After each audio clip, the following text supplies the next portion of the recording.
I had a car accident, the soldier punched me, and I ended up suing him for $80,000. He got 90 days in jail and lost everything.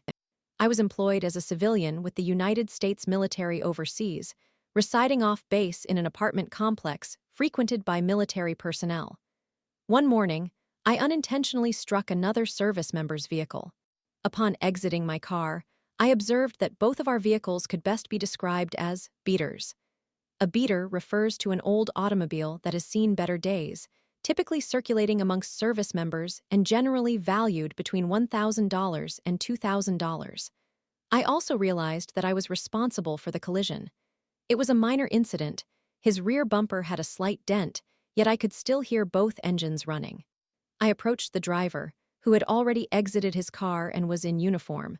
I expressed my apologies and suggested that if he was amenable, I would like to settle the matter privately with a cash payment to avoid involving the authorities.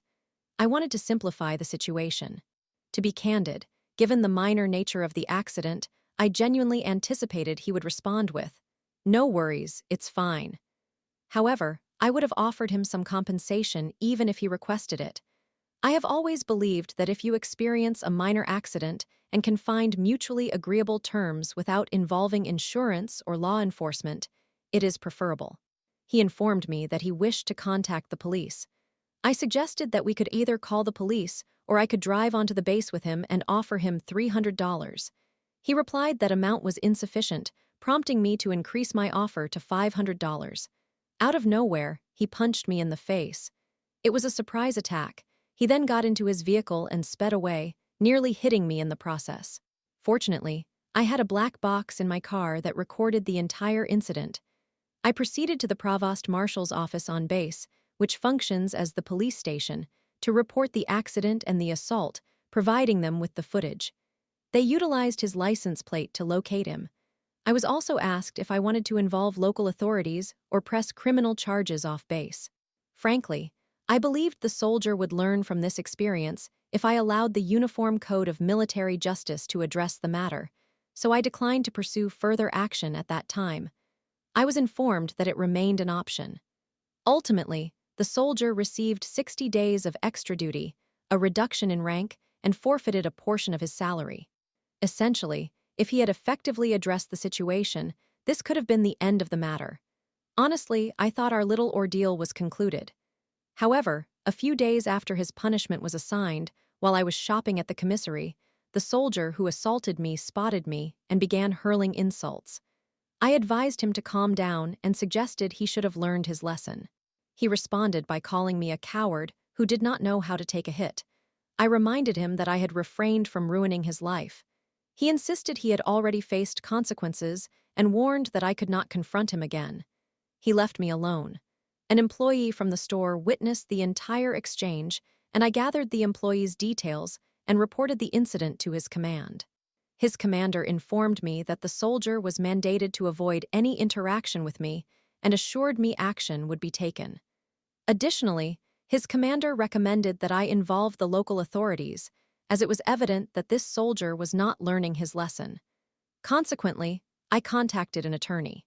The attorney was uncertain about the likelihood of a successful lawsuit against the soldier and mentioned that he would require an upfront cash retainer to take on the case. I felt frustrated and was determined to teach this individual a lesson. I agreed to the terms, even though it was not an inexpensive endeavor. In order to expedite the narrative, we eventually found ourselves in a court-off base. We presented our evidence, and the soldier had opted to represent himself. Multiple times during the proceedings, he exhibited outbursts. In the end, the judge awarded me a judgment of approximately $50,000 USD. Upon delivering the judgment, the soldier called the judge an inappropriate name and claimed that the army would protect him. As a result, the judge increased his ruling to $80,000 and inquired whether I wished to file criminal charges against the soldier as well. Given the circumstances, it was clear that he was unlikely to learn from this experience. I informed the judge of my wish to pursue criminal charges in addition to the civil judgment. My attorney later advised me that if I ever hoped to receive the funds, I should seek an international hold. Given my judgment, it was probable that a judge would grant such a hold. An international hold means that the soldier would not be permitted to leave the country until my $80,000 was paid. My attorney also stated that, according to the agreement between the U.S. military and the host nation, the military would support the international hold, meaning they would not protect him or facilitate his departure from the country to evade punishment. At this juncture, I had already invested thousands of dollars into legal fees, and I felt that I could not incur more expenses without seeing results. Thus, I confirmed my desire to proceed with the international hold.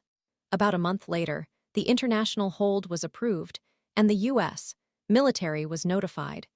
2 months after that, the criminal proceedings concluded, resulting in the soldier receiving a 90-day jail sentence. By that time, he had been reassigned to the base barracks by his commander. I distinctly remember the day I learned that the military police handed him over to local authorities to begin serving his sentence. Did I mention he still owed me $80,000? I heard nothing for a year, until one day, I received a call from his commander, who requested I provide a statement regarding the case. I complied. During this process, I discovered that the U.S. military was moving to chapter the soldier out of service. His commander also informed me that the soldier was nearing a resolution to pay me, intending to have the hold lifted. The commander inquired if my attorney would also be willing to provide a statement. I reached out to my lawyer, who subsequently gave a statement concerning the facts of the case. A few weeks later, I was contacted by his ex-wife. When this situation began, I was aware he was married, but it seemed his wife decided to divorce him. She informed me that her former husband had managed to secure the funds and needed the payment details to compensate me. I shared the information, and a few days later, I received the payment and promptly informed her of receipt. She then requested that I send a receipt so he could have the international hold lifted and returned to the United States. I asked her how he had obtained the money, to which she replied that he had maxed out his credit and received assistance from family. Additionally, through this conversation, I learned that the Army had formally discharged him. I sent her the receipt, and that was the last contact I had from his side. In summary, I got into a minor collision with a soldier, attempted to resolve the matter amicably. He assaulted me, faced military disciplinary action, received a civil judgment, served 90 days in jail, went through a divorce. I cannot confirm if this was related, but I suspect it affected his marriage, amassed significant debt, and lost his military career. I took the $80,000 and purchased a brand new vehicle, using the remaining funds as a down payment on an investment property. Frequently asked questions, this post gained significant attention, prompting me to disable inbox responses due to an overwhelming volume. Therefore, I would like to address some common inquiries. Am I concerned about the possibility of this individual seeking revenge against me? No, he is currently back in the United States, while I remain overseas. Most likely, he now has a criminal record, which would prevent him from passing through immigration. Moreover, since that time, I have transitioned to a new job and relocated, which is unrelated to this incident as it occurred years ago. Does the compensation amount seem excessive? The actual sum was quoted in a foreign currency. I rounded up and adjusted the figures, but it was indeed quite substantial. I did sustain a black eye, and the man's subsequent behavior did not help the situation. Furthermore, this incident transpired in an Asian nation during a period characterized by several other high-profile incidents involving U.S. service members. While my incident did not receive significant publicity, those circumstances played a role. Initially, I anticipated a sum between $15,000 and $20,000. In this country, damages awarded are typically based on one's ability to pay, which tends to lead to higher settlements. I believe the court may have perceived him as an American with resources, as my attorney was also taken aback by the judgment amount. Why did his commander recommend that I pursue civil action? I sensed that his commander was weary of dealing with this soldier and suspected I was not the first victim. In what country did this occur? I prefer not to disclose that information. However, several individuals in the comments have accurately guessed, and someone familiar with the incident reached out to me. To clarify, it took place in Asia within a nation hosting a significant troop presence. Why did I pursue this to such an extent? In all honesty, that was never my intention. I chose to report the incident to the military rather than directly to local authorities, believing it would allow us to handle the matter in-house with limited repercussions. I was correct in that he did not learn from this experience. However, once local authorities and my attorney became involved, the situation evolved into something unforeseen. By the time things settled, I had already invested a considerable amount in legal fees and vacation time, incurring thousands of dollars in costs, which made me determined to reclaim my losses. Why was he sentenced to jail for simple assault? In this jurisdiction, authorities typically do not grant suspended sentences to foreigners, whereas a local national might be more likely to receive leniency. I have a friend who, having been involved in an assault as a local national, received a 90-day suspended sentence. My assumption is that the judge opted for jail time instead of a suspended sentence in this case due to his status as a foreigner. However, I was not heavily involved in the criminal proceedings. Questions regarding his wife or ex-wife. To be truthful, I do not have much information on this matter. I cannot say whether the divorce was related to this incident. Additionally, I never had direct contact with his ex-wife, only communicating with her towards the conclusion of the process. Story 2. I discovered my ex had been cheating, so I fed her fake chemistry answers. She flunked and now pays me to tutor her. What a twist. I, 19 male, and my, now former girlfriend, 18 female, were in a relationship for over a year.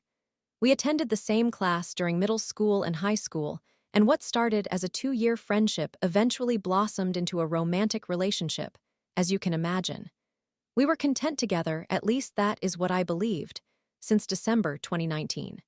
I thought everything was fantastic between us throughout this time. However, recently around March, I began to notice her growing distant, barely initiating conversations, and engaging in brief, lackluster texting. I inquired several times if she was okay and allowed her some space, yet the situation continued for the following months. Understandably, I was very upset, as I had been through immense struggles alongside her during her fight with depression and particularly challenging times at the end of 2020. It suddenly seemed as though all the time we spent together was wasted and meaningless. As a naive high school student, I genuinely believed she was the one, because it felt serious to me. We complemented each other perfectly. We spent nearly 3 months crying together at night during her difficult period. Our future aspirations aligned, our interests were similar, and it appeared we were destined for one another. My girlfriend, let's refer to her as Caroline, aspired to become a lawyer, focusing primarily on humanities subjects. In contrast, I am studying biochemistry in preparation for medical school.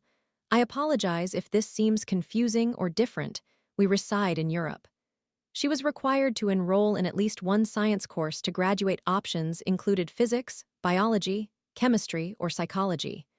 However, she always detested these subjects and enrolled in them solely to meet graduation requirements. Ultimately, she chose chemistry because I was proficient in it and tutored 9th and 10th graders in chemistry during my spare time, regularly assisting her with assignments. Initially, I helped her before exams to ensure she could achieve a passing grade, but over time, I found myself writing half of her assignments for her. In February, she began to participate in our studies again. We were attending classes online due to the circumstances. After noticing Caroline's distance and her failure to adequately respond to my inquiries about her behavior, I decided to see how far she would go. For a week, I refrained from inviting her, calling her, or texting her first. During that entire week, she reached out to me 3 times twice to discuss her assignments and once to express her feelings of insecurity and unhappiness. I am not heartless. I assisted her with her academic concerns and comforted her during her low moments. As a naive, love is perfect, romantic, I attributed her behavior to her feeling depressed again while feeling embarrassed about it. I continued to help and comfort her for the subsequent month, but nothing changed, and she never became open with me. At that point, I found myself questioning everything. Is it me? What am I doing wrong? I explored every avenue possible and even asked her friends if something was amiss, but they insisted that she acted the same around them as always. I sensed that something was wrong, but I was unsure of what it was. One day, when she visited my home, This was only the second time she came over in March. Typically, she would come at least twice a week. We were conversing in my room while she tried playing Valorant. After she went to the kitchen to prepare a snack, I heard a notification sound from her phone. Normally, I do not invade others' privacy, but I took a quick glance at her illuminated screen, which I wouldn't have been able to read anyway to identify the message or senders. It was a Discord notification, and I was taken aback because I was certain she didn't have the app a month ago. Moreover, she rarely plays Minecraft, and she never uses Discord or any other similar platforms. So the next morning, I engaged in some light snooping and discovered an entirely separate Instagram account where she had branded herself as an aesthetic gamer girl. Not that there is anything inherently wrong with that. She had never mentioned this to me, and I couldn't find any of her friends following that account either. Unsurprisingly, she had her Discord username in her bio. Out of curiosity, and admittedly, my inner jerk, I thought it would be prudent to create a throwaway account and message her to see what she was up to before anyone chastises me. I recognized that I was in the wrong here. After messaging her from my new account, we chatted for a while, and things turned flirty. We even played a few Bed Wars games together, again on a throwaway account I purchased for $1, which left me feeling distraught and questioning my own sanity. I had been through so much with her, and I couldn't fathom that she would betray me in this manner. Once I transitioned from sadness to anger, I needed to ascertain the extent of her actions. I found it difficult to comprehend that she was casually flirting with other guys. After devising my initial investigative plan, I learned more about her until I discovered she had a supposed boyfriend. At that moment, I experienced a significant emotional breakdown, feeling as though I had wasted extensive time helping someone who would betray me like this. From her stories, I would later discover that they had been intimate for an entire month by then, roughly when her attitude began to shift. At this juncture, I started devising a plan for revenge. I was not about to let her off the hook easily. I dedicated 2 weeks to pulling all-nighters, ensuring I completed all my coursework leading up to graduation. I spent all my remaining time creating fake chemistry textbook pages to make my revenge plan more credible. All of the information was fabricated, as I knew I needed to give her a taste of her own medicine, betray her as she had betrayed me. For the next 2 months of the school year, I fed her this false information, ensuring that she submitted incorrect assignments. I was aware that she could not disclose that she was copying my work, as our high school maintained a remarkably strict plagiarism policy, where just 3 minor cheating attempts on small assessments could result in expulsion. After allowing the situation to build up for those 2 painfully agonizing months, I let everything come to a head. Our teacher, who was responsible for a considerable number of classes, typically graded assignments late, often by 2 or 3 months at a time. I recognized that I could leverage this fact to my benefit. After she submitted her final assignments, which were critical to our overall graduation grades, I confronted her, revealing that I knew about her deceitful actions that had been ongoing for 3 entire months. I expressed how deeply she had hurt me and that it would inevitably come back to haunt her, and I made sure of that. She primarily dismissed my concerns, perceiving me as the villain for not easily walking away from her and insisting that she was just friends with that guy. Although I warned her that something would happen, I never disclosed what it would be, ensuring that it would take her completely by surprise. A week later, when the end-of-year results were released, I was overjoyed to find that I had passed with exceptional grades, whereas her results were not nearly as favorable. Due to her final assignments and all of her work from the 4th quarter culminating in an F, she called me in tears, pleading for help. She informed me that she would not graduate unless she obtained at least a passing grade for the year. She mentioned that our teacher had provided her a final opportunity after expressing her disappointment in her performance. Caroline had 2 additional months at school, during which she would have one-on-one online lessons with our wonderful teacher. Frankly, I have to commend our teacher for granting her another chance. Although I felt somewhat sympathetic toward her situation, recognizing that if she didn't exert a tremendous effort during those 2 months in a subject she detested, she would be forced to repeat the year without my previous support in chemistry. That initial sympathy quickly faded, and I informed her that I would assist her only if she apologized and compensated me for my tutoring services. Caroline became infuriated, screaming at me about how I could treat her this way. I ended the call, but she called me back moments later, apologizing and agreeing to pay for my help. Now, she faces 2 months of intensive studying with her ex if she wishes to graduate. Summary: my girlfriend cheated on me, so I gave her false chemistry information and nearly caused her to fail the subject. Now she is compensating me to tutor her. Edit: she must study diligently for the next 2 months, and when the regular end-of-year exams arrive, she will have to complete several tests, approximately 4 to 8, covering the most crucial topics from this year. If she passes all of them, she will successfully complete her chemistry course. Update: June 8, 2021. I truly did not anticipate that this post would gain so much attention. Thank you, fellow Reddit users, for your support and contributions. Special thanks go to r/redditor and Ask Goblin for featuring my account in their YouTube videos. After 4 weeks of preparation, Caroline has indeed learned a great deal. She has even cut off contact with that guy, apologized, and taken me out to dinner a few times to express her gratitude for my assistance. I sincerely hope she has come to understand the mistakes she made in the past and will avoid repeating them. She was able to take her first exam this morning and felt quite confident about it. Her next 5 exams will be scheduled over the subsequent 2 final weeks. She will find out whether her additional efforts were sufficient by June 23rd. I will keep everyone updated with further details and events pertinent to this story. Once again, thank you all for your support. Update: July 29, 2021. Firstly, I apologize to everyone for the delayed update, as I have been busy with college applications and moving. It has been a long journey for Caroline, but she has successfully completed all the requirements for graduation. She has also been accepted into a respectable university and has learned a great deal not only in chemistry, but also in developing a much stronger work ethic and motivation to engage in tasks she once disliked. In the meantime, I have moved on and am involved with someone new, and we maintain a friendship while setting clear boundaries to prevent repeating past mistakes.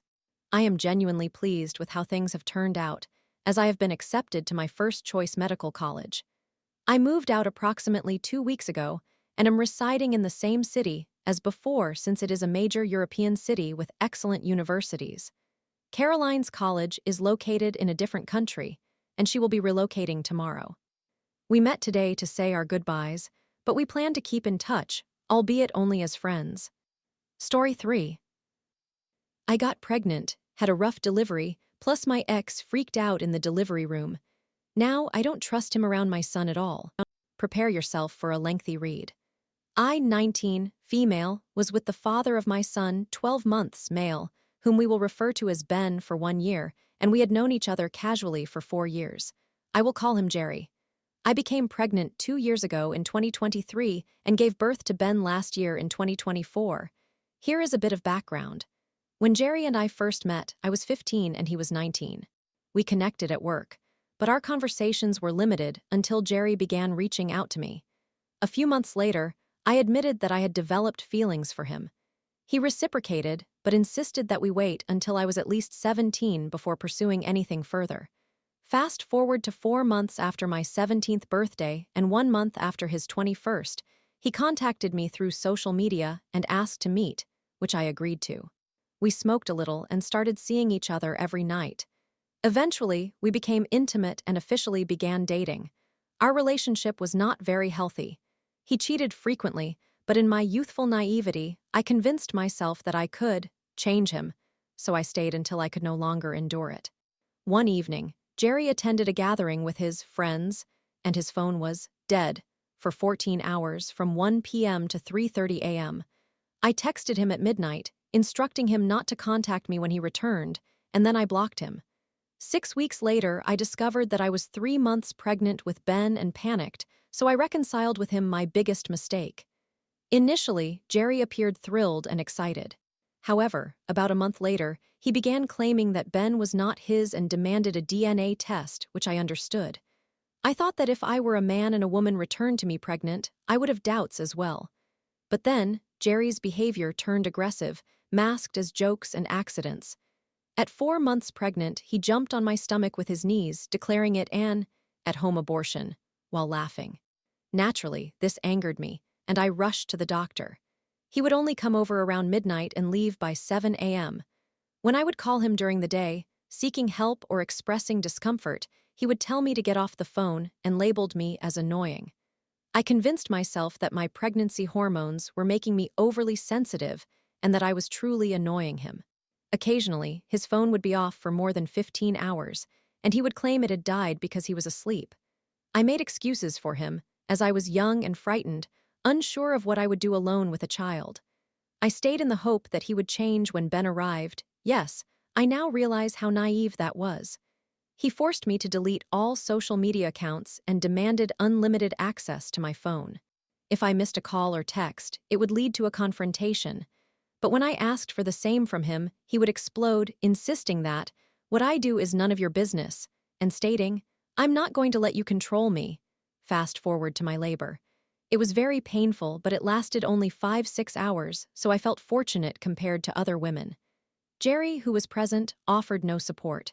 He sat across the room with his face buried in his phone, ignoring me. He repeatedly told me to shut up, called me dramatic, and accused me of seeking attention, claiming I wasn't even in pain. I was in too much agony to react. Everything spiraled downward after Ben was born. The nurses placed him on my chest for skin-to-skin contact to encourage latching, and Jerry completely lost it. He screamed, threw things around the delivery room, cursed, and attempted to confront the nurses because they didn't hand Ben over to him immediately. I was far more focused on keeping Ben safe and was too dazed and tired from the epidural to respond to him. Jerry refused to sign the birth certificate until he was certain Ben was his, thankfully. Once I was moved to my recovery room, Jerry vanished and spent the night getting high with his friends. Ben and I were discharged 3 days later. The staff asked if I wanted to report Jerry's behavior in the labor and delivery room, but I was terrified of the repercussions, so I declined. Ben and I returned home, and I was still living with my mother since I was a minor. Jerry started visiting only on weekends, arriving between 12 a.m. and 2 a.m., and would leave when he woke up. He engaged in many deeply unsettling behaviors after I delivered Ben. Trigger warning, he coerced me into actions 1 week postpartum when my stitches were barely healed, causing me lasting pain that persists a year later. He also forced me to engage in activities while I was breastfeeding our child, pleading with God to help me escape. I attempted to kick him out each time, but he would lose control, and I grew fearful for Ben's safety. 2 weeks later, Jerry was asleep and his phone buzzed incessantly. Out of curiosity, I tried to see who it was. I couldn't get into his phone, but I managed to see the number, searched it, and discovered it belonged to his ex-girlfriend who was 6 months pregnant with his child. I woke him up, attempting again to kick him out. I held Ben in my arms for protection.